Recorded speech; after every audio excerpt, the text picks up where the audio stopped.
Hello guys, இது உங்கள் crackers IC academy. So இந்த வீடியோவில் நம்ம எதை பற்றி பார்க்க போகிறோம்னா, நடந்து முடிஞ்ச group 2 group 2 preliminary cut off, so mains clear பண்ணுறதுக்கு கட் ஆஃப் எவ்வளோ இருக்குன்னு சொல்லி பார்க்க போகிறோம். ப்ளஸ் வந்து பார்த்திங்கன்னா இந்த கொஸ்டின் எப்படி இருந்துச்சு, ஸோ ஈஸியாக டஃபா, ஸோ அதை தான் பார்க்க போகிறோம். ஸோ வீடியோக்குள்ளே போயிடலாம். ஃபஸ்ட்டு கொஸ்டின் அதான். ஸோ இந்த கொஸ்டின் ஈஸியாக டஃபா, ஸோ இதை தான் வந்து பார்த்திங்கன்னா டிஸ்கஸ் பண்ண போகிறோம். முதல்ல ஜென்ரல் தமிழ் எடுத்துக்கிட்டிங்கன்னா வந்து பார்த்திங்கன்னா நான் ஜென்ரல் தமிழ் எழுதியிருந்தேன். ஸோ ஒரு 70 கேள்வி கிட்ட வந்து பார்த்திங்கன்னா படித்தவங்க போகிற மாதிரி இருந்துச்சு. மீதி ஒரு 30 கேள்வி நமக்கு நல்லாவே ட்விஸ்ட் வச்சிருந்தாங்க. அதுலேயும் வந்து பார்த்திங்கன்னா கலைச்சொற்கள் வந்து பார்த்திங்கன்னா கொஞ்சம் சிரமமாக தான் இருந்துச்சு. ஸோ ஜென்ரல் தமிழில் வந்து பார்த்திங்கன்னா ஒரு 75லேருந்து ஒரு 80க்குள்ளே எடுக்கிறது வந்து பார்த்திங்கன்னா ஒரு பெரிய சிரமமாக தான் இருந்துச்சு என்னை பொறுத்தளவுக்கு. அதே மாதிரி ஜென்ரல் இங்கிலீஷ் எடுத்துட்டிங்கன்னா ரொம்பவுமே சிரமம்னு சொல்லியிருந்தாங்க. ஸோ நான் நிறைய பேர் கேட்டிருக்கேன். ஸோ நான் எடுத்தோன்னு உங்களுக்கு கட் ஆஃப் டிஸ்கஷன் வந்து பார்த்திங்கன்னா மற்ற இன்ஸ்டியூஷன் மாதிரி சண்டேவே நான் கொடுக்கல. நான் ஃபஸ்ட்டு வந்து பார்த்திங்கன்னா சண்டேலேருந்து மண்டே 2 நாள் டைம் எடுத்துக்கிட்டேன். ஸோ எல்லாத்தையும் கேட்டேன். ஸோ நீங்கள் எப்படி வந்து பார்த்திங்கன்னா ஸ்கோர் பண்ணியிருக்கீங்க, எந்த சப்ஜெக்ட் கஷ்டமாக இருக்குன்னு சொல்லி கேட்டிருந்தேன். ஸோ அவங்களோட ஒட்டுமொத்த ஒரு கன்சால்டேட்டான ஒரு ரிவ்யூ தான் உங்களுக்கு வந்து நான் கொடுக்குறேன். சரிங்களா? இப்போ வந்து பார்த்திங்கன்னா ஜென்ரல் இங்கிலீஷ் எடுத்துட்டிங்கன்னா கொஞ்சம் சிரமம் தான். ஸோ ஒரு 65 கொஸ்டின் தான் வந்து பார்த்திங்கன்னா எளிமையாக போட முடிஞ்சு. அதாவது படித்தவங்க வந்து பார்த்திங்கன்னா ஒரு 65 கொஸ்டின் தான் போட முடிஞ்சுன்னு சொல்லியிருக்காங்க. மீதி இருக்கிறதெல்லாம் ரொம்பவுமே, அதாவது மீதி இருக்கிற எல்லா கொஸ்டினுமே கொஞ்சம் ரொம்ப ட்விஸ்ட் பண்ணி எப்பயுமே இல்லாத அளவுக்கு வந்து பார்த்திங்கன்னா கொஞ்சம் கஷ்டமாக இருந்துச்சுன்னு சொல்லியிருந்தாங்க. ஸோ ஜென்ரல் இங்கிலீஷும் ஜென்ரல் தமிழும் ஈக்குவலாக இருந்துச்சு அப்படின்னு கேட்டால் கட்டாயமாக கிடையாது. ஸோ ஜென்ரல் தமிழ் வந்து பார்த்திங்கன்னா கொஞ்சம் ஈஸியாக இருந்துச்சு. பட் ஜென்ரல் இங்கிலீஷை கம்பேர் பண்ணும்போது, சரிங்களா, தமிழ் ரொம்ப ஈஸின்னு சொல்லிடல. ஸோ ஜென்ரல் இங்கிலீஷை கம்பேர் பண்ணும்போது இதுக்கு முன்னாடி வந்து பார்த்திங்கன்னா ஜென்ரல் இங்கிலீஷ் கொஞ்சம் எளிமையாக இருக்குங்களா.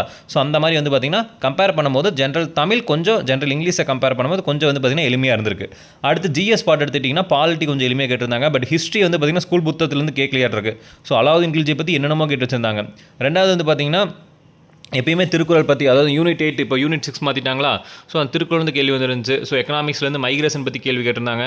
ஸோ இதெல்லாம் வந்து பார்த்திங்கன்னா எப்பயுமே கேட்குற மாதிரி, அதாவது கரண்ட் அவேர்ஸ் கூட வந்து பார்த்திங்கன்னா ஆல்ரெடி கேட்ட கரண்ட் அவேர்ஸ் தான். ஸோ நம்மை காக்கும் 48 மணி நேரம், நான் முதல்வன் திட்டம், அப்புறம் வந்து பார்த்திங்கன்னா இந்த இயர் மேட்ச் பண்ணுறது, எஸ்டிஜி அதாவது சஸ்டைன் டெவலப்மெண்ட் கோல், அந்த எல்லாமே வந்து பார்த்திங்கன்னா ரிப்பீட்டடாக கேட்கக்கூடியதான் திருப்பி கேட்டுருந்துருக்காங்க. ஸோ ஜிஎஸ் பார்த்திங்கன்னா எப்பயுமே கேட்குற மாதிரி தான். ஸோ ஓரளவுக்கு மாடரேட் லெவல்னே சொல்லலாம். ஸோ டஃப்னஸ் நம்ம கொண்டு போக முடியாது ஜிஎஸை. பட் மேக்ஸ் எடுத்துட்டிங்கன்னா ரொம்ப டஃப் தான். ஸோ அது ஒத்துக்கிட்டு ஆகணும். ஸோ மேக்ஸ் என்னால் எக்ஸாம் ஹாலில் வந்து பார்த்திங்கன்னா வெறும் 17 சம் தான் ஒர்க் அவுட் பண்ண முடிஞ்சு. அதில் வெறும் 15 சமுக்கு தான் எனக்கு ஆன்சரே வந்துச்சு. மீதி இருக்கக்கூடிய 8 சம் வந்து பார்த்திங்கன்னா ஒர்க் அவுட் பண்ணலை. ஸோ உங்களோட ஒப்பீனியன் என்னென்னு சொல்லுங்கள். ஸோ மேபி என்னால் கூட பண்ண முடியாமல் இருந்திருக்கலாம். ஸோ நான் 2-3 பேர்ட்ட கேட்டேன். ஸோ அவங்க என்ன சொல்லியிருந்தாங்கன்னா மேக்ஸ் டைம்ல தான் சொல்லியிருந்தாங்க. ஸோ உங்களோட மேக்ஸ் வந்து பார்த்திங்கன்னா நீங்கள் எப்படி போட்டிங்கன்னு சொல்லி கமெண்ட் பண்ணுங்கள். அதே மாதிரி வந்து பார்த்திங்கன்னா உங்களோட டோட்டல் மார்க், ஸோ 200 கொஸ்டினுக்கு எவ்வளோ மார்க் நீங்கள் வந்து ஸ்கோர் பண்ணியிருந்தீங்கன்னு சொல்லி கமெண்ட் பண்ணுங்கள். நம்ம அதை வச்சு டிஸ்கஸ் பண்ணலாம். இப்போது இந்த மெயின்ஸுக்கு எத்தனை பேர் அப்பீர் ஆவாங்க, அதெல்லாம் முக்கியம். ஸோ 1:10 ரேஷியோவில் வந்து பார்த்திங்கன்னா மெயின்ஸுக்கு வந்து எடுப்பாங்க. இப்போ குரூப் 2 மெயின்ஸ் நீங்கள் எழுதுற மாதிரி இருந்தால் 50 வேகன்சிக்கு வந்து பார்த்திங்கன்னா 500 பேர் வந்து பார்த்திங்கன்னா அலோவ் பண்ணுவாங்க மெயின்ஸுக்கு. அதே மாதிரி குரூப் 2A மெயின்ஸுக்கு வந்து பார்த்திங்கன்னா ஒரு 6000 பேர்கிட்ட அலோவ் பண்ணுவாங்க. சப்போஸ் இந்த வேகன்சி வந்து பார்த்திங்கன்னா ரிசல்ட்டுக்கு முன்னாடி இன்க்ரீஸ் ஆச்சுன்னா இது வேரி ஆகும். சப்போஸ் ரிசல்ட்டுக்கு அப்புறம் மெயின்ஸ் எக்ஸாம் முடிஞ்சதுக்கப்புறம் இன்க்ரீஸ் ஆச்சுன்னா கண்டிப்பாக அது வேரி ஆகாது, இதே தான் வரும். சரிங்களா? மேபி வேகன்சி எவ்வளோ இன்க்ரீஸ் ஆகுனா ஒரு 200 வேகன்சி கிட்ட இன்க்ரீஸ் ஆகிறதுக்கு சான்ஸ் இருக்குது. அதுக்கு மேலே போகிறதுக்கு வாய்ப்பு கொஞ்சம் குறைவு தான். சரிங்களா? ஒரு 150லேருந்து 200 கிட்ட இன்க்ரீஸ் ஆகிற சான்ஸ் இருக்குது. அதுக்கு மேலே வந்து பார்த்திங்கன்னா வேகன்சி போகிறதுக்கு வாய்ப்பு கம்மி. இப்போது நம்ம எக்ஸ்பெக்ட் பண்ண cut off, so cut off வந்து பார்த்திங்கன்னா எவ்வளோ இருக்கும்.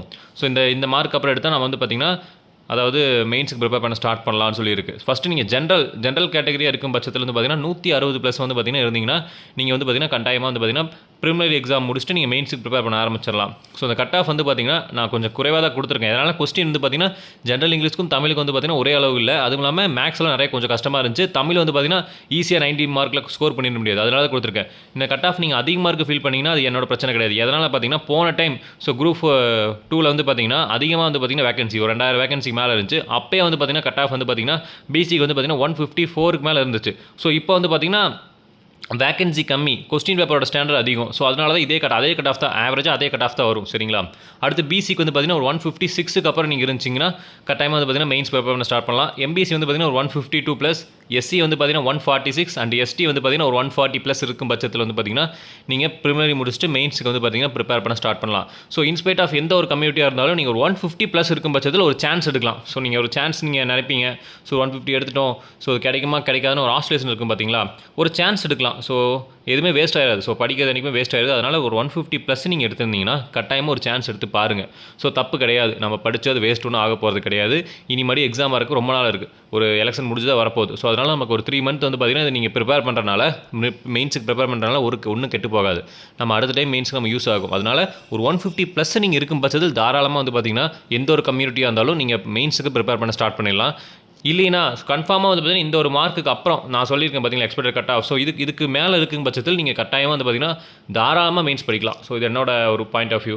அதுக்கப்புறம் பார்த்தீங்கன்னா அதை கீழே கொடுத்துருக்க பாருங்க, நீங்கள் எந்த ஒரு கம்யூனிட்டியாக இருக்கும் பட்சத்தில் ஒரு 150க்கு மேலே எடுத்திருந்தீங்கன்னா நீங்கள் மெயின்ஸ் வந்து ப்ரிப்பேர் பண்ண ஸ்டார்ட் பண்ணிடலாம். ஸோ இதான் வந்து பார்த்தீங்கன்னா என்னோட எக்ஸ்பெக்டட் கட் ஆஃப். ஸோ நீங்கள் எவ்வளோ மார்க் எடுத்திருக்கீங்கன்னு சொல்லி கமெண்ட் பண்ணுங்கள். ஸோ வேறு ஏதோ இந்த வீடியோவில் ஏதோ உங்களுக்கு ஏதோ நிறை குறை இருந்தாலும் கமெண்ட் பண்ணுங்கள். நம்ம அடுத்த வீடியோவில் இதை பற்றி நம்ம டிஸ்கஸ் பண்ணலாம். ஸோ நம்ம வீடியோ இன்னும் நீங்கள் சப்ஸ்கிரைப் பண்ணலைன்னா மறக்காமல் சப்ஸ்கிரைப் பண்ணிடுங்க. இந்த வீடியோ உங்களுக்கு பிடிச்சா லைக் பண்ணி மறக்காமல் ஒரு கமெண்ட் கொடுத்துருங்க. தேங்க்யூ.